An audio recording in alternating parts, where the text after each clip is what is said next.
You're listening to Pop This, the podcast where two women talk about everything pop culture. Here are your hosts, Lisa Christiansen and Andrea Warner.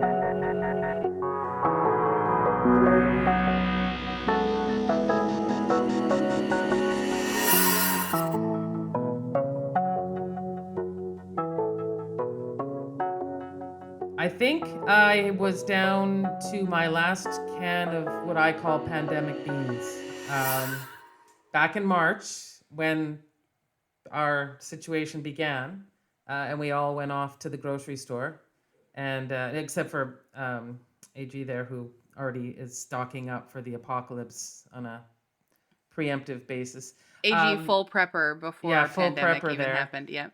I went off and to the big box store and was terrified because I'm watching people hauling like 20-pound bags of rice onto their cart, and I'm like, oh, I should do that. And then I'm buying flats of beans, so many beans, and here it is, July, and I just ate the last can of black beans, and I haven't bought any since the situation.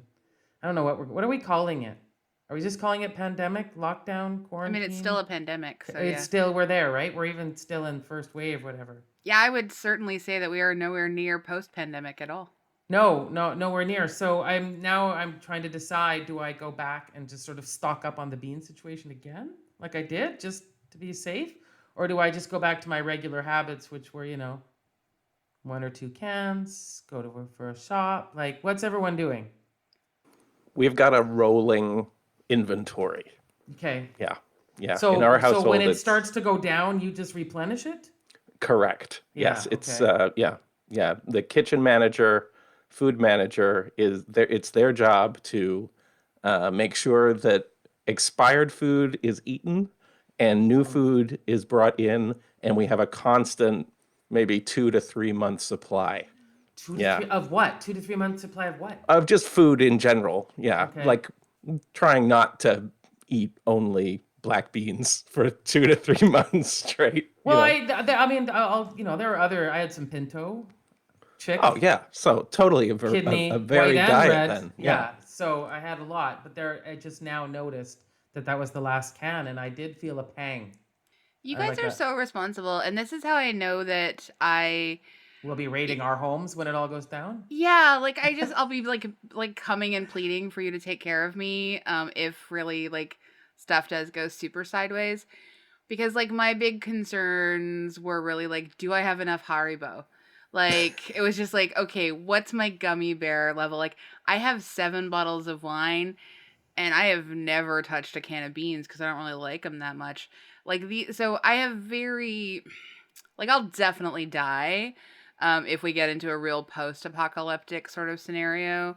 And obviously, yeah, like I never learned soap making, you know that. So like I've got very little to offer. But rice and beans, to me, that was my thought, is that will see me through. Oh, I think it's really smart. I don't dislike it, but I also recognized it as being.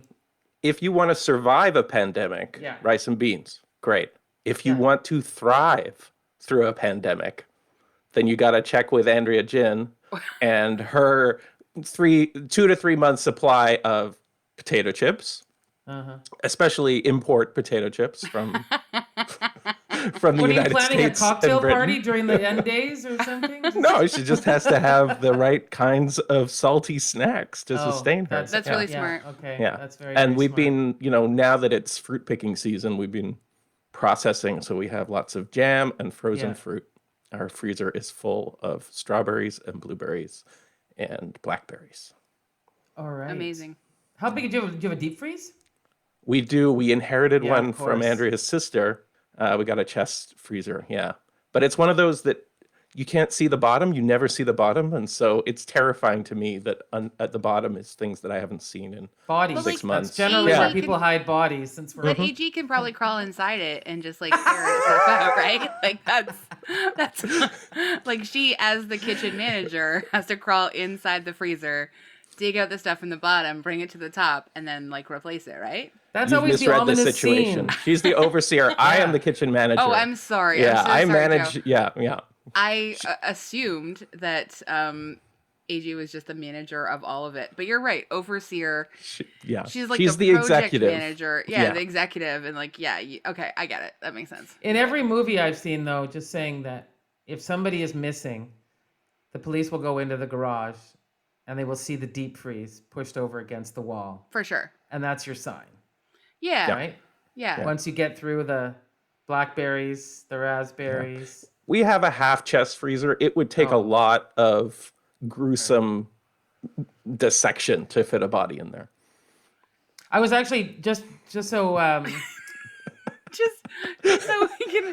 I just want to salute that you have gruesome dissection at the ready to just tumble out of your mouth. This was going to be a segue. Do you see? This was going to segue us into film noir. Yes. Sorry.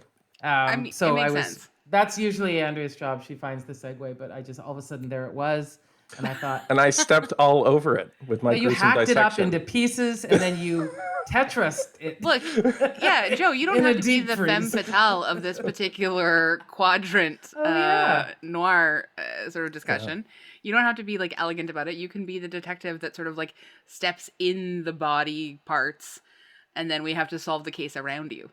Sure, I'm the gumshoe. Okay. I'm the dumb gumshoe. You're the guy that leaves the Columbo and then comes back. One more thing. You're not a dumb gumshoe. You're the guy who just like plays sort of like. Did I ever tell you about like how I played like bad detective, dumb detective? Like, because I got so up in my like feelings because I had such a crush on the president of like the BC Civil Liberties Party when I was in like journalism school. Okay, so like, or the BC Civil Liberties likely Association. To be listening to this, or are we talking about David Eby? Yeah. Okay. So yes, I used to have a He's a dreamboat. I used to have a huge crush on him when I was like 19 or 20 years old. And I went in, we interviewed him, myself and my friend, and I thought I could really keep it together, but I didn't know that it would make me all stumbly. And I acted a fool. Like, I have never been so dim-witted in my life. And he's a tall drink of water. My friend just kept looking at me like, he like a double is. Gulp, big gulp. I mean, I don't really remember that much anymore, but like, that's when we became like bad cop, dumb cop, and that's how I was around him my whole journalism career. I'm glad that's where you went with this, not how would you get those legs inside a deep freeze, especially so small. No. I don't think there's a way. He'd just be sticking out like French fries. You'd have to just put it in and run, like and hit the border. I don't immediately want to plot the death of everyone I've ever had a crush on, Lisa. I didn't suggest that. It's weird that you would say that, though. Yeah, I refuted it before you could accuse me, and that means I'm guilty. Well, that's how I do my crime work.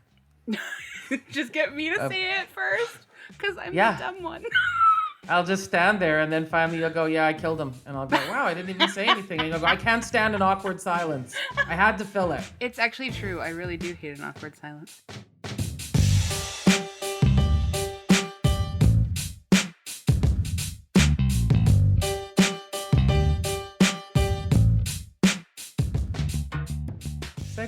Segue. Yeah, hate an awkward silence. We're just announcing a segue. I'm Andrea Warner. I'm Lisa Christiansen. And normally AG would say, and I'm Andrea Gin. Instead, I'm Joe Gin Clark. There you go. Perfect. Way to... Our guest, you're our guest. You're our guest today for this special episode, because not only are our guest, you are our film noir expert. I hesitate to say I'm an expert, but I am a film noir fan, for sure. Well, and amongst the four of us, you are definitely the expert. I'll just give you that. Fair enough. It's so nice that we have so many people in our lives who do love film noir so much. Like, in the past, we've had Don English on, Sanara Geisler, Joe Gin Clark. So excited. And this is your first time on the podcast, even though you are ostensibly... you did the... You've been produced before. it for us I've before. been guest producer, yeah. Yes, Andrea Gin finally let me be on mic. It's a big day, everyone. Huge day. Huge day. Huge. No, we're so excited to have you. You know what? I'm just going to like jump ahead and read your bio because we've talked so much about you. Sure. And I feel like that's like a smart thing to do. Joseph Clark is a lecturer in film studies at Simon Fraser University. His research and teaching interests focus on archival and non-theatrical media, including newsreels, home movies, and sponsored film. He is a longtime member of the DOXA Documentary Film Festival Programming Committee and part of the organizing committee of the Vancouver Podcast Festival presented by DOXA. He is the author of News Parade, The American Newsreel and the World as Spectacle.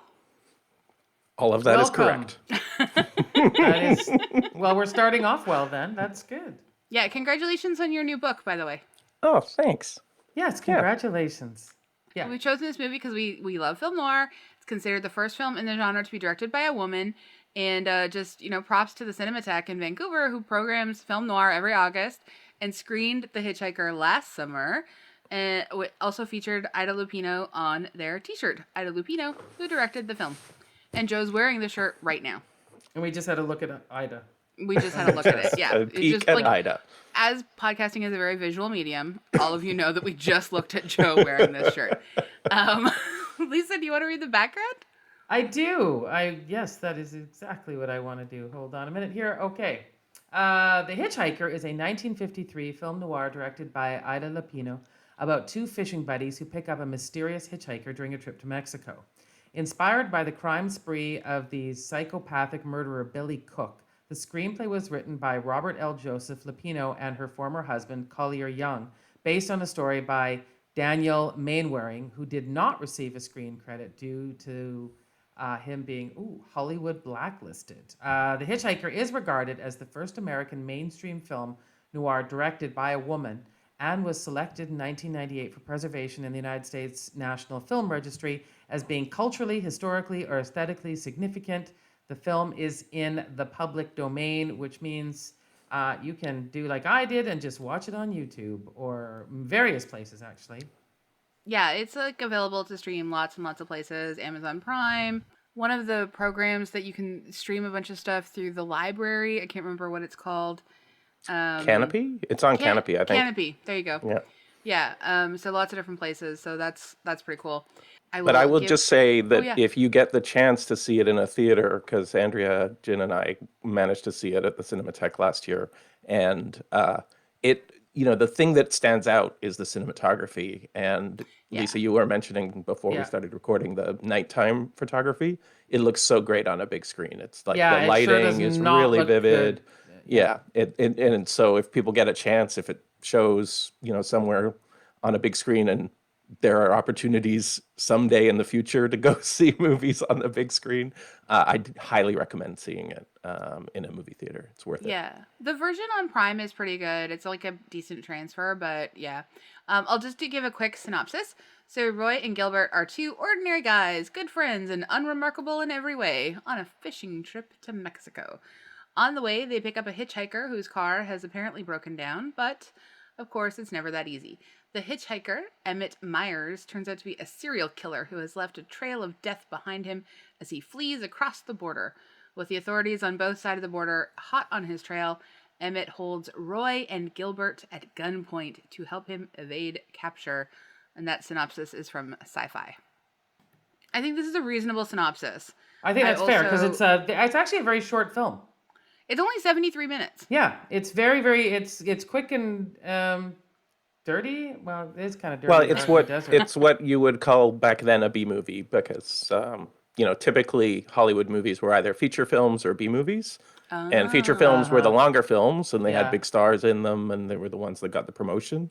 And so the B movie is basically, there was an A movie and a B movie, and the A movie was the movie that most people were paying to go see. And then there might be newsreels or cartoons or shorts in between. And then there was the B movie. And the B movies were typically just over an hour or an hour and a quarter length. So this and would you see them before? You would see that before the feature? Usually after the feature. Double after? Yeah, so it's a double feature. Usually the feature would be at the time, listed. And then the sort of what now would be a late show would be the B movie of the double feature. Oh, cool. Yeah. Oh, okay. I really liked the setup, how it had that, look across the aisle. It could be the couple across from you who might get murdered, basically. And I thought that was very, like very kind of funny to me. I'm sure at the time it was not, and it was considered quite dark and scandalous, but I just thought like the sort of macabre deliciousness of just everyone in the theater could die at any second. Yeah. I really enjoyed that. I don't know. I didn't do any research on this, and I don't know if anyone did, but like, was picking up hitchhikers a very popular thing? Like, was it, I mean, my sort of impression would have been that it was bigger when, because you always see like movies with hippies in the, mid to late 60s, and this is 1953, and it just seemed like this guy had no problem just sticking his thumb out. And like, is it a holdover from the Depression or something? Or from the Depression and the war, I think, because film noir is always, sort of, in as much as it's about masculinity in the 1950s, it's all about dealing with the war and what it did to young men, right? And I think, men in uniform, would have and could have hitchhiked a lot, just because there's limited public transport in the United States, especially to rural areas. And so there was a kind of expectation, if you were in uniform, that you would get a ride wherever you wanted to go. And so that, I think, by the 1950s, there would still be a kind of holdover of that kind of culture. But you're right, it goes back to the 30s as well. But yeah, no, I could imagine it as being a kind of a Depression, like help your brother out kind of thing. But it's interesting because I guess they haven't got into the complete panic of strangers, which comes later, and what we all get to enjoy now. Well, I think the Stranger Danger, like this movie really is actually inspired by Stranger Danger, because the inspiration, like, that's true, is, the true life story of Billy Cook. I'm just going to read like a little, Andrea Gin provided a great outline, so I'm just going to read a tiny bit. But he in California in 1950 murdered a family of 5 and a traveling salesman, then kidnapped a deputy sheriff, Homer Waldrip, what a great name, from Blythe, California. Cook ordered his captive to drive into the desert, where he tied Deputy Waldrip up with blanket strips, took his police cruiser, leaving Waldrip to die. Waldrip got loose, however, walked to the main road, got a ride back to Blythe, and Cook also took 2 men hostage who were on a hunting trip. Cook was tried, convicted, received the death penalty, and died executed in the gas chamber in 1952 at San Quentin. Now, the murders all happened in 1950, and he was executed in 1952. That is a very quick turnaround. We have many more protocols in place now to be able to appeal that kind of stuff. But I guess he did murder like 6 people minimum, and kidnap 3 more. So allegedly. Now, see, to me, that sounds, again, I don't know if just being jaded in our year. You're like, that's not that many? No, well, it doesn't seem like such an extraordinarily weird story. The hitchhiker, the kidnap, there's just so many stories like that. Like, we've got so many serial killer stories. But they didn't. Was it unique? Maybe is that why that they wanted to base They didn't this? even have like a name for serial killer until like the 70s, right? Yeah. So like, I think the mass murderers, they had mass murderers already for sure. But I mean, I don't think it was sort of like in the same reason that this film can get away with a line like "You stink, Myers" being the biggest insult that you could throw at this mass murderer. The fact that he is a mass murderer is like already. Well, they didn't know when he said "you stink." To be fair, he wasn't aware of all of his crimes previous to them being kidnapped. I think he tells them. You're right. He does. Warns them. And then the radio story. Sorry. He uses all of that to sort of like traumatize them psychologically, and like he is like a master torturer with psychological abuse. Like, it's fascinating. Yeah. But I think that "you stink" line, even though it is pretty comedic to our ears, is more about he's obviously like a psychopath and vicious and cruel, but for these 2 guys who pick him up all innocent, they're all like army buddies. Their notion of kind of male bonding has been betrayed, right? Like, they're picking him up in the spirit of neighborly help out, and that it's as much that he's betrayed their naivete than that he's actually going to kill them, right? That's what he stinks. He's this cancer on what is supposed to hold America together, and he's like broken a compact. It feels to me though that Emmett hasn't had a lot of close friendships. Well, that's the other thing that I think that one of the reasons Emmett wants to play with them so desperately is that he is really aggressively angry at their intimacy, and he continues to be like he tries to sort of like insinuate and like break them up and like get between them and get them to turn on each other, because that's what he thinks people do automatically. And as they continue to sort of show up for each other and refuse to abandon each other, he gets angrier and angrier and angrier. And I think it's really like, I find this movie so fascinating on so many levels. I also was wondering if there was like, because Ida Lupino, because of like the kinds of movies that she wanted to make and the kinds of sort of stories that she wanted to tell, I was also wondering whether this film, if there have been many, and Joe, you might be able to speak to this, if there have been a lot of like sort of like queering the Hitch-Hiker, like have there been a lot of sort of like studies about whether like Gil and Collins are actually sort of like more intimately involved than just best friends? I haven't read any a queer reading of this film, though I could imagine one. But I think whether it's queer or not, it's homosocial, right? It's even if it's not a queer relationship, it's a homosocial intimacy between these two men. And it's clear from what they say is that was bred again during the war, which is again this kind of moment of homosocial relationships between men within the army. And again, that bleeds into queerness as well. But even if it's not, explicitly queer or, involves, gay sex or anything, it is a kind of intimacy that Myers, it's that intimacy, whether it's sexual or even just emotional intimacy that, presumably they served in the military together. That kind of emotional intimacy, that's what he can't abide, right? I was just wondering whether like sort of like Ida might have been sort of like telling a subtle queer story as well beneath all of it. But I agree with you about the emotional intimacy that Myers, that's what like sort of really sets him off in a different way. At one point, he at the end, he lectures them and says, at least one of you could have gotten away if you weren't so like sappy and cared about each other so much. One of you would have gotten away even if I'd shot the other one, essentially. But he was like, you both like went back to help each other. Well, and he's constantly interrogating softness versus hardness, and I mean that like in a sort of an emotional way. Like he talks about how he's been rejected since birth because he has this like lightly paralyzed eye. That apparently that puss, as he calls it, made his parents like toss him back to wherever, I don't know. I guess he seems to have somehow raised himself and I know that like that sort of sense of abandonment is sort of, and that sense of like just rejection seems to have been like, that's the glimpse we get at sort of like how we can humanize his evil, is that like we understand that he comes from this background and that the affront to him is so clear in how he wants to sort of emasculate these men, and that's what he spends his whole time doing, is trying to emasculate these men and invalidate them and make himself seem superior, but he can only do that when he's holding a gun on them. And like it's fascinating to me, and this is why I think like Ida Lupino might be like now one of my new favorite directors, because I think that this is the kind of movie maybe that only she would be interested in making at the time. I mean, maybe other women would have as well, but like this is so much more than just a story of like two dudes in a car that get hitchhiked or like hijacked by a hitchhiker.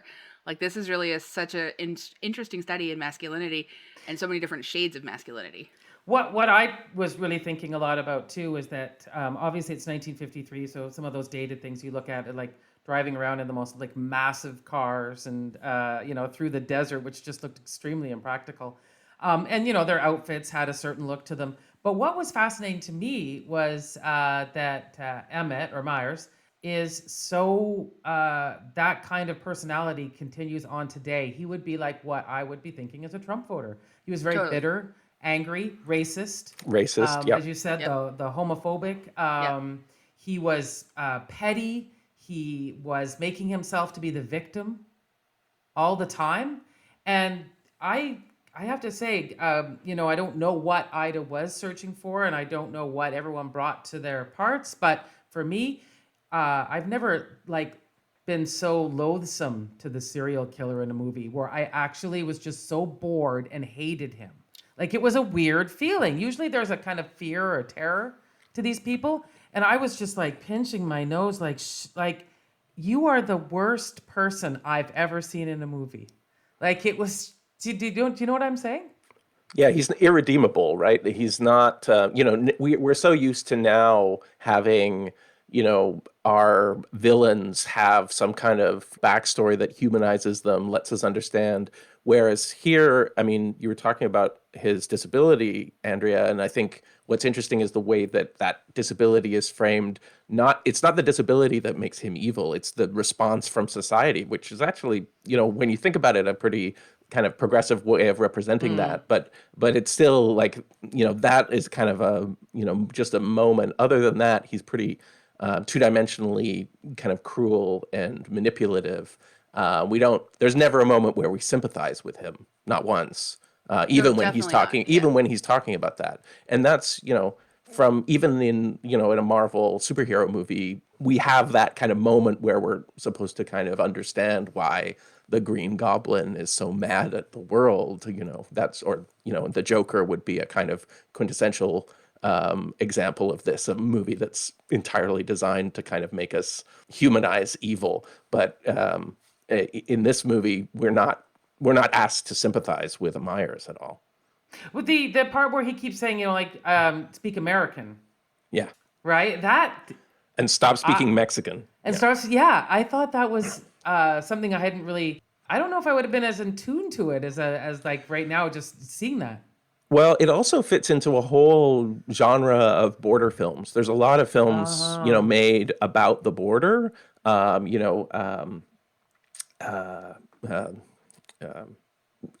especially just because Hollywood is so close to the Mexican border.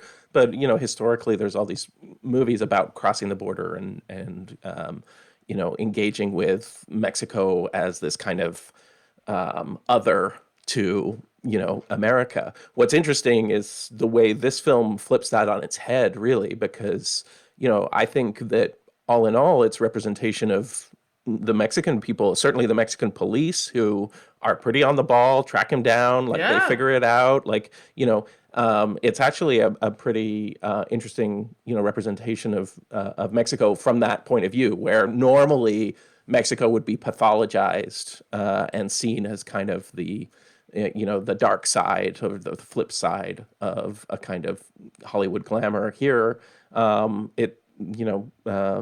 Mexico is almost the place of redemption, and the Mexican authorities are pretty well imagined.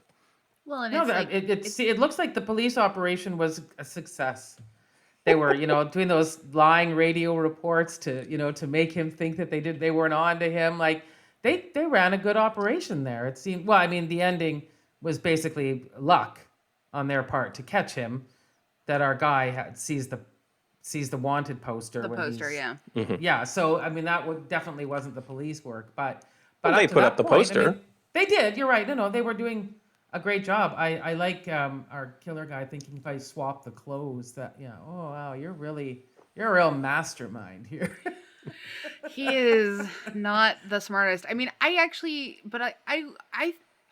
did feel a lot of tension because I never knew exactly what would set him off and when he would be set off. So that I did feel that tension. Like, I wasn't, even though, like, I do roll my eyes at, like, racist MRA type, like, psychopathic evil people, because I don't have any patience for them. Like, they're not compelling characters. Huh. What an unusual thing about you. I know, weird, right?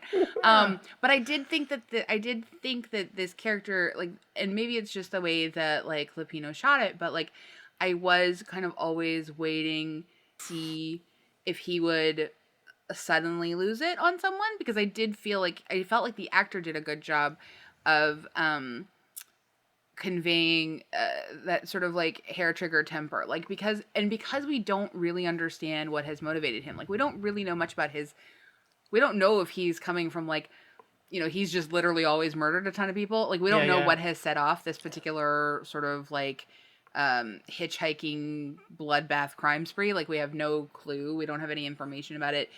The volatility of him being... And it seems very random. It seems so random. And the volatility of, like, adding in that racism, adding in that, resentment, and, like, and the way that he does torture them psychologically.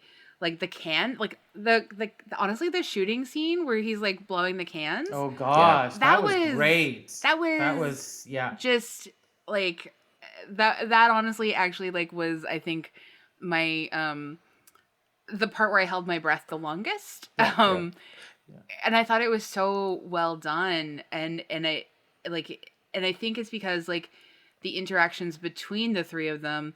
And you also never know whether or not these two guys are going to decide that they're going to try and be heroes at some point and, like, try and, like, pull one over on him. And you're just like, please don't, because, like, he is so volatile. So I think that there all of these different sort of, like, tropes of masculinity that we see all the time. I feel like Ida Lupino is playing with those really well in these wild open landscapes as well. And that juxtaposition of this sort of, like, chaos of being intimately inside a car where you're trapped with these, like, big, big fields and, like, these small off the highway roads. Like, I don't know, all of that felt really fascinating to me. She does an amazing job of pacing this film. I think that's, we talked about how it was short, but it's that condensed feeling that manages to, I think, manages to hold you on the edge of your seat precisely because Meyer seems so unpredictable and you're not really sure how it's going to, play out. And at any moment he could go off. And you're right about that, like, the shooting the can scene. It's so much about this kind of circuit between these three men, right? And him trying to emasculate mostly Collins in particular, but because Collins is the one who seems most likely to push back. And so he has to diminish him. He has to emasculate him completely. And also in the process, emasculate his buddy Gilbert so that, because, he's kind of pushing him under his thumb. And that, like, cruelty and bullying, that kind of, like, that bully behavior about wanting to take caring models of masculinity, affection between men and take it away, ruin it. Either call it out as through homophobic slurs, right? Men who associate with men are gay, or else diminish them individually to make the point that there's that kind of intimacy or friendship between men is somehow unhealthy and must be wiped out. I think she really puts her finger on toxic masculinity 60 years before anyone had that term. And she manages it really well. The other thing that I was thinking about, because we were talking about this as a noir, and Andrea Gin and I were talking about how there's no female character, and typical of the noir was a kind of femme fatale that would kind of draw men away from what they were supposed to do, somehow seduce them into committing crimes or what have you. And so on the one hand, there's no woman character, but I also think that there's no hero in this film, which I think is a really interesting thing to do. Is there's a villain, and then these two guys who we don't feel like neither are here. Andrea, you said, like, you're waiting for one of them to be a hero, but neither of them really does it. And I think that's actually a really that in itself is a kind of feminist move, because classic feminist critique of Hollywood cinema is that women are there as objects to be looked at, and men are the heroes that, like, conquer the day. But in the hands of a man, this film might have made one of the two guys into a hero. They thwart Myers or whatever, or the cop would be the hero. But the cop is sort of the never named, like, we see the cop occasionally, but he's not really a character. He just sort of does his job, and we see him once in a while, but we don't see him as the kind of agent of redemption or anything. And so she made a film without objectification of women at a time when every film had to have, a love interest, and without a male hero, male protagonist, which is kind of insane. And yet it's so tautly written and described that it's really compelling without having that. And that's most of the sorry. Yeah. No, go ahead. I mean, but like by the 1970s, you have all these kind of like feminist film theorists asking for films that do that. And Ida Lupino had done it like 20, 30 years earlier. All I was going to say was just speaking to that, about that hero to the ending is I've seen a lot of film noir endings and they're a little bit more like there was a fight, but then it was, we're going to need a statement. It's very abrupt. We're going to need a statement that is such a power move for the last line of a film. Yeah. Like we're going to need a statement. And then he has that kind of like good luck or go get a bath, or he had such a like see ya, and they just walk off. And that is a particularly bold move after all we've been through. Yeah. To just send these two guys Yeah. to go off and I don't know, like walk it off. I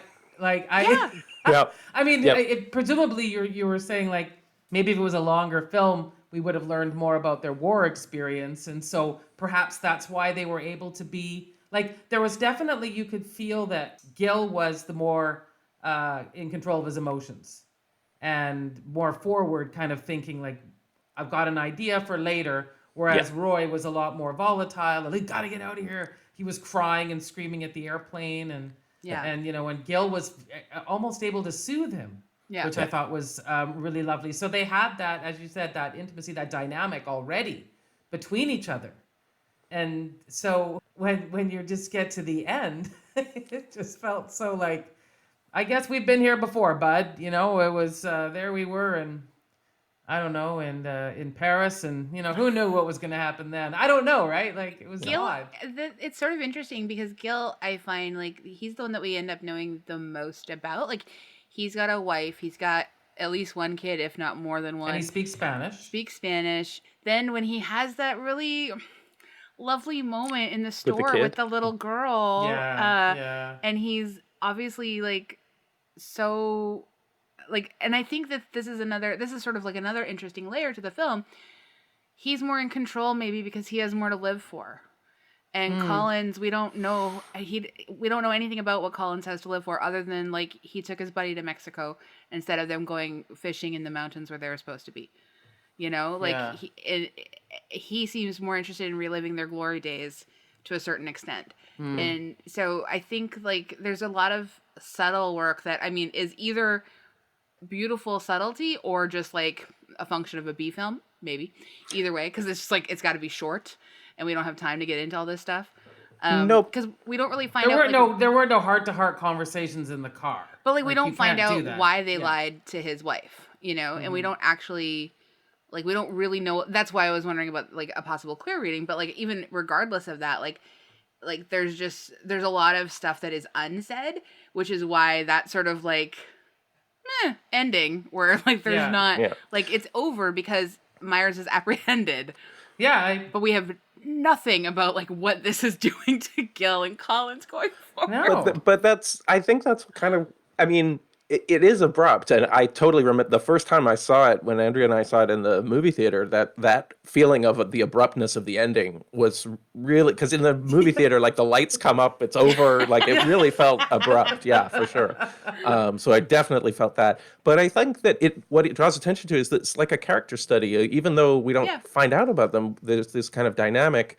Again, like this kind of classic idea of film noir is that it sort of is a way for Hollywood to kind of work through male trauma from the war, right? And so it kind of rewrites that, and it also is a reassertion of masculinity, and that's why the femme fatale kind of plays this prominent role. It's a way to kind of remasculinize men that have been traumatized by the war in some ways, and like put women.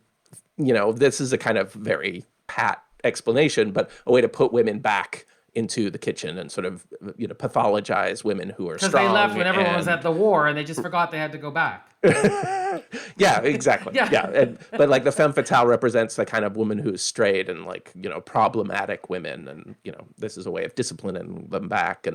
But here, none of that is there, but they're still working through this kind of, like they're reliving their war years. And part of that is going to Mexicali and sort of, they even talk about visiting the dancer that they presumably did. I think Gil had some kind of relationship with during the war and all that kind of stuff. But Gil wants to leave that behind, I guess. Yeah. And Roy doesn't. But then still, it was Gil's decision not to go to the mountains, right? It was him who said turn south instead of going east to the mountains. So he also wanted that. But the funny thing the thing that I was thinking about is like stories about sexual assault and so on for women. There's always this like victim blaming, right? You made the wrong choices. You were wearing the wrong thing. You went out when you shouldn't have gone out. I know, Andrea, you promoted You May Destroy You. I May Destroy You.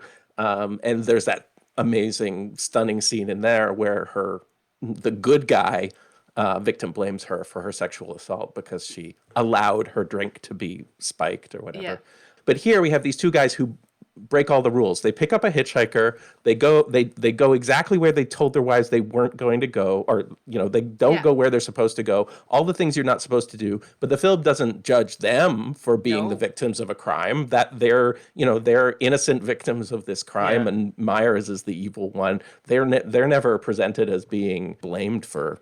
But Myers wants to make them complicit in what he's doing to them, and I think that's really interesting because like he talks about how like, oh, you told your wives you were doing this other thing or your wife or whatever. Like he really wants to alleviate himself of responsibility and abdicate anything and like put it onto these two men. And also like if they turn on him, he has no choice but to shoot them. Like he, for whatever reason, he's fine with killing all these other people that he's killed already. But he says, okay, if the radio understands that we're together, then I have no choice but to kill you. And that's, so do you think he was just looking for some buddies? He's like on his own little road trip movie here? Partly he is in, I think, his own sort of like weird wolf pack search where, but he doesn't know how to, he just doesn't know how to connect with people. And he sees connection as a weakness because he's always talking about how soft they are and how they can't do anything for themselves. Even though one is an engineer and one is a mechanic, but he thinks that they're, too educated and too secure in their lives to understand roughness. And he's going to inject their cozy situation with like real world stuff. Like he's bringing the street knowledge to them by hijacking them in their car and introducing them to like what it really means sort of like to be a man in his sense of what that is. And is that what the ending, like there was that moment where he gets handcuffed. The handcuffs, yeah. And he makes this horror face almost, right? Yep. Like he's sort of okay with the fight and capturing, but as soon as those handcuffs, like what is that? I was really struck by that was included, that there was this, like I said, like a complete sense of horror that these handcuffs are on him. I don't know that there's that to me is a distinctive film noir trope. Noir tends to show people straying from their path and, normally they're redeemed somehow, right? They're drawn astray and then they're redeemed. None of that really happens here. And Myers isn't, I don't think, a kind of typical noir villain. He's not scheming. He's not clever. So this is, I think, we haven't really talked about the look of the film, but it's noir mostly in its aesthetic more than anything. I think its narratives and its characters actually depart in lots of ways from conventional noir. It's noir in its use of light and shadow.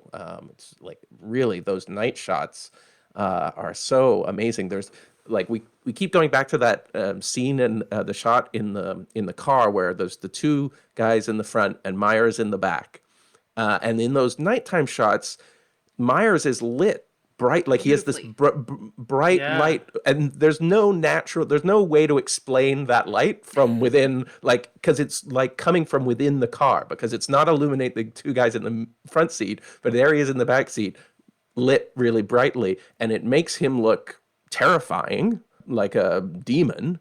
And so it's a deliberate choice, and it's really vivid, but it's very unnatural, very kind of stylized. And that's obviously a kind of noir, like these long shadows, dark shadows, and really stark lighting. And that's really vividly done. And then, Andrea, you were talking about all the wide shots in the desert, but there's also this thing that Lupino does several times where she starts with a kind of close-up of one of the guys and then kind of backs out and then exposes all three guys. And so that it's like, each of these men are like, they all have their kind of internal emotional things happening, and then they're part of this weird trio that they're kind of all negotiating. I think it's really, the way that she directed it is really, really clever. It's to also, heighten that sense of suspense and tension, I think. I don't know if it was in the editing, but that sense that it feels like in real time almost. Yes. Yeah. Like really, it went quickly, like, and you felt like you were in it, like almost experiencing it. But again, I don't know if that's the editing. Well, I mean, pacing is editing for sure. Yeah. So absolutely. Yeah. Yeah. So that one thing I enjoyed about it, because it was kind of, and I think from what we were saying about the tension and the suspense, that's where it kept, because you never felt you got a break. You know how some movies have kind of like a restaurant scene or something. The whole thing constantly felt tense. Yeah. Yes. You know, which again speaks to why that ending was so, what do I do with all this? Like, well, actually, that's a great, you know what? And that actually maybe is how she creates even more empathy with Gil and Roy, is that they're left to just carry the burden of what's happened to them. And we're left to hold that as well as witnesses, you know, like there's no easy catharsis for anybody other than we know that the bad guy has been caught. But that's not, like, so many of us know that, like, that's one of the sort of, faulty sort of sense of resolution is the justice system, because we know that, like, just because the bad guy is caught doesn't mean it brings anything like restorative justice to those victims, right? So I think that there's, like, that works on so many levels, like, that we just sort of are stuck with all that tension, and we have to sort of figure out how to diffuse it ourselves, the same way that these two men have to now figure it out. Yeah. Yeah, absolutely. That sounds about right. I want to give a quick shout out to, like, Ida Lupino and all the things that she, the kinds of movies she wanted to make. So this is just a quick list, but like Joe said, she and her husband, they started their film company, I guess, together, The Filmmakers, a small production company. And so Not Wanted was, like, sort of the film where she stepped in and sort of got her directing hands, but she didn't actually get to, like, get credit on it. And that was about a young girl having a child out of wedlock. And then the films that she got to make were apparently nearly autobiographical Never Fear in 1948, in which a young woman is stricken with polio. And then the Outrage in 1950, the first Hollywood film dealing with rape. And then Hard, Fast, and Beautiful, about a domineering mother who pushes her daughter to become a tennis star. And then The Hitch-Hiker. We should say that Outrage is the first film that deals with rape in any kind of sensitive, meaningful respect. way. You know, rape as a threat against female purity was a constant trope of early film, especially, you know, exercised against African Americans as being the threat of the rapist. So, you know, rape as a trope existed, it was popular in Hollywood, but thinking about it from the victim of sexual assault, the survivor, that is something that Outrage did. Although even in there, she couldn't use the word rape. It was described as criminal assault in the film. Yeah. But the other thing about Ida Lupino is before she's a director, she's an actress. And she was a big time actress. She starred in High Sierra with Humphrey Bogart. talking about she was an A-list star. High Sierra, Humphrey Bogart, they made High Sierra together a year before Bogart makes Casablanca. So he's A-list star. And Warner Brothers wanted to cast her in other films with Bogart because High Sierra had been a success. But she turned them down because Bogart had apparently been disrespectful to her. There's not a lot of evidence of what that is, but essentially she turned down the possibility of co-starring with one of Hollywood's biggest stars at the time in A-list movies. And as a result, under contract, in those days, she was under contract with Warner Brothers, and by refusing a part, she got basically suspended. She was given no other parts. She had to survive doing radio because it was the only that was the only way. She couldn't be in any other movies because she was under contract with Warner Brothers, and she was refusing to do the movies that she was told to do. What a maverick! I mean, my gosh. Yeah. Yeah, like a woman who was described, typically described as a difficult woman, but of course that means that she was headstrong and who knows what Bogart tried, who knows what not respecting her means, right? In the context of those times or these times even. You don't want to imagine too vividly, but it could have been anything. I mean, it could have been, but one imagines it had something to do with misogyny, for sure. Yeah. And it certainly was that was her explanation of it, is that wasn't respected. And then that's why she went out on her own in a pretty gutsy, precarious situation. Eventually, they got a distribution deal, the filmmakers, and made films. By the time Hitch-Hiker comes out, it's distributed by RKO, one of the big movie distribution companies or studios. And so they found an audience, but that wasn't guaranteed when they started their production company. So it was a big risk. Wow. I'm very impressed, very pleased we did this. Yeah, I want to do a film where she acts, actually, because my grandma was saying how much she loves her acting, and she had seen this before, but she watched it with us, and she's not a big fan of the actors in this film, except for the bad guy, because the bad guy was also the sort of bad lawyer on Perry Mason. And that sounds right. She's a big fan of Perry Mason, so... Anyway, Ida Lupino appears in an episode of Charlie's Angels as a kind of washed-up movie star.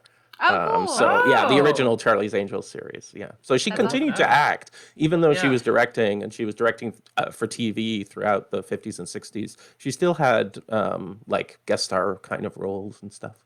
Yeah. So, does this movie pop? Very much. Yeah, highly recommended and easy to find for everyone. So. I think that's another great, and I think it's just one of those gateways into a whole bunch of other things to learn about her. And if you're not a big film noir fan, you're 70 minutes. I think you can manage. Yeah, it totally pops for me as well. I think to me it's so unusual, and that's kind of why I think it pops. And pop is actually a really good term because it's so short. It's this really kind of intense pop of tension. There you go. Yeah. Mm-hmm. Yeah, I agree completely. I really took a lot from this movie, and I feel like I could think about it for a very long time and still uncover different interesting and unusual reflections on it for forever.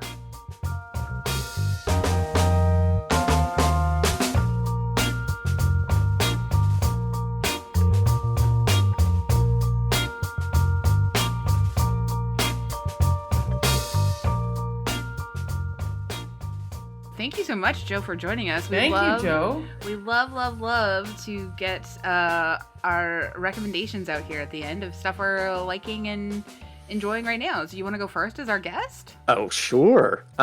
So I thought maybe people would be interested, after hearing about Ida Lupino, maybe watching this, and maybe interested in some other early examples of female directors. And there's a wonderful project based at Columbia called the Women Film Pioneers Project.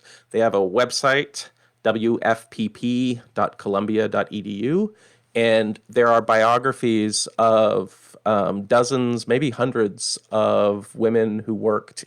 It focuses on the silent era, so before Lupino, but women in the film industry. And one of the things that's really interesting is before the emergence of the studio system in the 1920s, women worked in all aspects of the movie industry, much more prevalent. So there were many more directors and screenwriters, editors, producers in the early days of film than there were in the 20s, 30s. And certainly by the time Lupino is directing, she's one of the very, very few women directors in Hollywood. But earlier on, it's much more common. And they put out a wonderful DVD box set a few years ago, and highlights of that box set are available on Netflix. So if you go to Netflix and search, I think WFPP or Women Film Pioneers, you'll find, I think there's about 20 films from the silent era, all directed by women.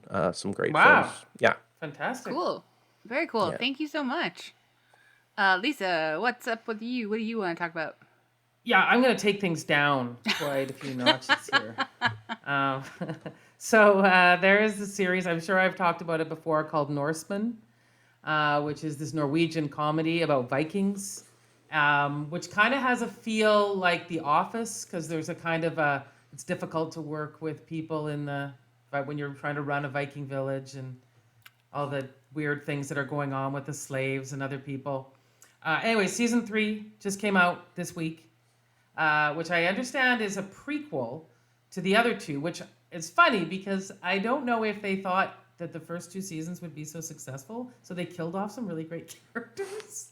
So I'm wondering if that's why they thought to make a prequel, so we could bring back some of these really great characters. Anyway, I watched the first 2 seasons, and it's very violent, so it has a kind of Game of Thrones, Monty Python-esque feel to it. Like I said, with The Office, but it's so funny. And the actors apparently did the series in Norwegian and English. So it's them in English. It's not like dubbed or subtitles. It's quite funny. And but it has a real feel to it. When you see the Vikings getting depressed because his new wife wants them to go out and meet another couple. And because we don't do anything, it's really hard to meet other couples. Oh, so not swinging, just to like... No, just out for dinner. I'm so sorry. I immediately went to Viking swinging. I don't know why, but... No, that's why it's so funny. It's quite mundane. Like, this guy is super keen to get married. He's so excited. He finally marries this woman. And then she's like, well, we have to go out with, like, the Andersons tonight. And he's like, I don't even like them. And she's like, it's not the point. The point is we need some other friends. And then he goes to the dinner and he embarrasses himself. And anyway... It's like that kind of thing. So it's like, imagine The Office and Game of Thrones. But in Viking era times. But in Viking. So it's $7.90. Yeah. Anyway, I think you'll like it. Awesome. Thank you. That sounds Netflix. Unhinged, but I like Unhinged. That's great. I'm going to recommend, I finally have gotten around, and I have a couple episodes left, so I'm not spoiling anything, but the show Betty on HBO. And it's about a group of like young women skateboarders in New York City, and it's great. Like this. I mean, the way it's filmed, the characters, everything like feels just so so full of vitality and. It's so funny, it's so heartfelt, and it's really brilliant. And it's based on this woman made this film called Skate Kitchen back in 2018, inspired by this like real life group of young female skateboarders who call themselves Skate Kitchen because it's subversive and funny. And then most of these young actors then most of these young skateboarders turned actors then began acting in this new show. And it just got renewed for a second season. There's only 6 episodes. I really think that we should do this for the podcast.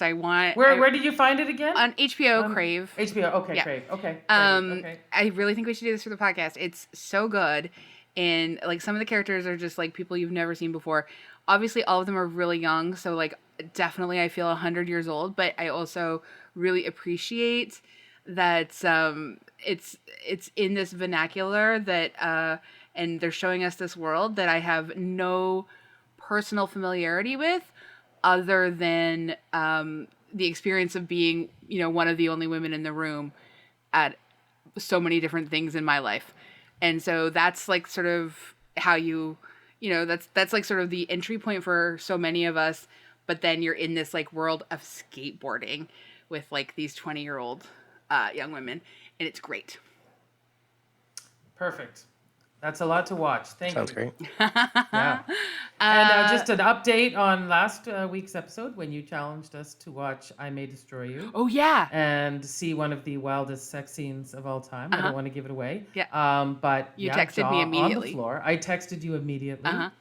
And I still don't have words. Like the only words that I have are going to be like forever and ever. Yeah. Like this, in terms of like, you just don't think there's territory that you've missed in like it's not porn. So okay, I don't. No, so but it's I meant in the realm of this territory. Kind of storytelling. It certainly was groundbreaking, for sure. So groundbreaking. Oh my god. Mm-hmm. Yeah, I highly, yeah. Please, everyone, go watch I May Destroy You. Anyway, and Betty. And you'll know when you see it. Oh, you'll definitely know. As you said. You will text me immediately. Just everyone can just text you? I've literally had so many texts from friends when they've gotten to that point. My phone is full of like just wild exclamation points. And I just, I'm so grateful to everyone. Kidding. And Michaela Cole for making it. Anyway, yes. Thank you so much, Joe, for being with us. Thank you, Joe. Have given us so much great context and information around so many things today. My pleasure. It was great job. Lots of fun. Well, thank you.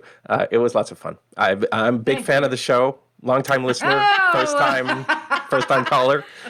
No, I'm a big fan. I love listening to you guys. Thank God, that's very reassuring. Yeah. So we're very pleased to hear that. Yeah, can you imagine if you're like, I didn't want to, but AG said. Yeah. I mean, you never know. I never know. This might have been the moment where you decided to divulge that information. Thank you everyone for listening, for hanging out with us. You can email us at popthiscollective@gmail.com. You could hang out with us on Twitter, on Facebook, on Instagram. I know that sometimes we're less active than other times, but whatever, pandemic. Send us your own pictures. You know what? We like selfies. We don't get enough selfies from our listeners. Oh, that would be nice. Yeah. It'd be so fun to see what your faces look like while listening to us. Thank you. Yeah. That's, podcasting, a visual medium, as we've said. And you could rate and review us. Thank you to everyone who has. We currently have a 5-star rating, and I would love us to retain that. So 5 stars. I think so too. Yeah. And thank you again. Andrea Gin is our producer, and we've been able to see her face. You just didn't hear her. She's been here the whole time. The whole time, like our little guardian angel right there. I can only actually see her eyes. She didn't roll her eyes at me once. At least I didn't see it. It was when she got up to deal with the dog. No. Yes. All right, well, thank you, everyone, and we'll see you in a week. Thank you. Bye.